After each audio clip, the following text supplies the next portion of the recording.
Tapos, ano, no, pagbabalik yung tatlo nila, Mar. Kagabi, ang daming natuwa na nakita kayo on stage ulit. Thank you sa mga kapamilya natin. Kasi for 10 p.m. Time slot, nag-70%. Yes.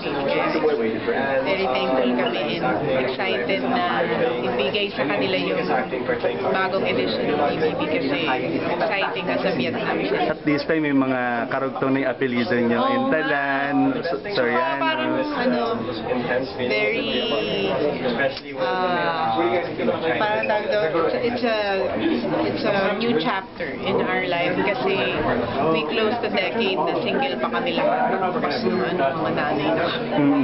Tapos, nagkakamasama kayo ni Mariel sa pagbubuntis siya pareho. Oo, nakakatawa kasi magkakaiba kami ng mga pinagdadaanan. Pero, isa yung emosyon na nararamdaman. Kung hanggang kailan ka mag-work, matatawas mo ba ang PBB hanggang sa mga Hindi, depende. If I feel ko kung anong hanggang saan kaya ko.